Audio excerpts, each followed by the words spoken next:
നമ്മുടെ സ്കൂളുകളിൽ എടുത്തു നോക്കിയാൽ പഠിപ്പിക്കുന്നത് കൂടുതൽ അധ്യാപകരല്ല, അധ്യാപികമാരാണ്. ഓരോ സ്കൂളിലെ അധ്യാപികമാർ ആവശ്യപ്പെടുമ്പോഴും ഞങ്ങൾ ഈ സ്കൂളിലേക്ക് 2 സാറന്മാരെങ്കിലും തരണം എന്ന് ആവശ്യപ്പെടുന്നു.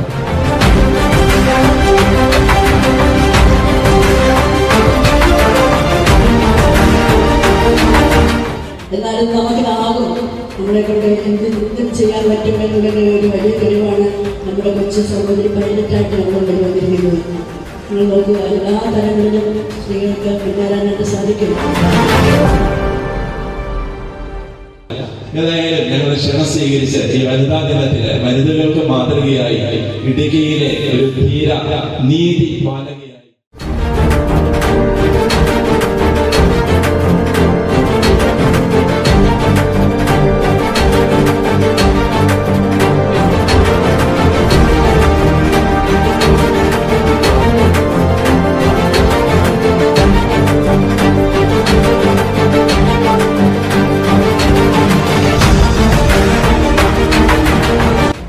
അന്താരാഷ്ട്ര വനിതാ ദിനം നമ്മൾ എന്തിനാണ് ആഘോഷിക്കുന്നത് എല്ലാവർക്കും അറിയാം. പിന്നെ എനിക്ക് ഇത് തന്നെ ഇവിടെ പ്രസംഗിച്ച കാര്യം അതിനെക്കുറിച്ചുണ്ട്.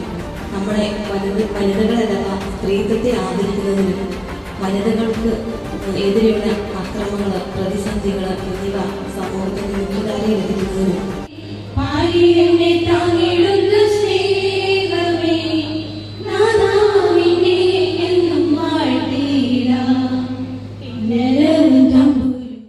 സങ്കീർത്തനം ചെല്ലാനും പ്രാർത്ഥിക്കാനും അല്ലാതെ ഒന്നും അറിയാമായിരുന്നില്ല ആ സ്ത്രീയുടെ.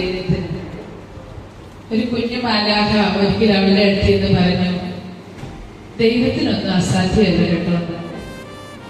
ഒത്തിരി മോട്ടിവേഷൻ ഒന്നും അവളും കേട്ടില്ല, ഒത്തിരി ക്ലാസ് ഒന്നും അവളും കൂടിയില്ല. പക്ഷേ ആ ഒരു വാക്കിനെ വിശ്വസിച്ചുകൊണ്ട് മുന്നോട്ടൊരു യാത്ര ഉണ്ടായിരുന്നു.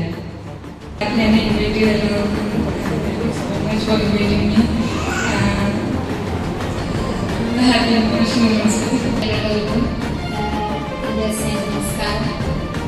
ഞങ്ങൾ താമസിക്കുന്നത് പൈനാറിലാണ്, ഇടുക്കി ജില്ലയിൽ തന്നെയാണ്. ഞങ്ങളുടെ നെന്മണിയിലാണ് ഞങ്ങളുടെ സ്വദേശം. കുട്ടിയാണ്. അതിനുള്ളൊരു ഓർമ്മപ്പെടുത്തലാണ്. അല്ലെങ്കിൽ ഓൾറെഡി നമ്മൾ ആ ഒരു ലെവൽ എത്തിയെങ്കിൽ ഇനി പുറകോട്ട് പോകരുത് എന്നുള്ളൊരു ഓർമ്മപ്പെടുത്തലും ഇനി മുന്നോട്ട് വരാനുള്ള ഒരു ഓർമ്മപ്പെടുത്തലാണ് ഇതിനൊന്നാണ് എനിക്ക് കിട്ടിയൊരു ഉത്തരം. എന്റെ മനസ്സിൽ തന്നെ തോന്നിയത് ഡെവലപ്മെന്റ് സൊസൈറ്റിയുടെ ഒരു വലിയ പരിപാടിയായിട്ട് ഇവിടെ നടത്തപ്പെടുകയും ആ പരിപാടിയിലേക്ക് നമ്മുടെ ജില്ലയിൽ നിന്ന് ഒട്ടേറെ വനിതകളെ ആദരിക്കപ്പെടുകയും ചെയ്തു.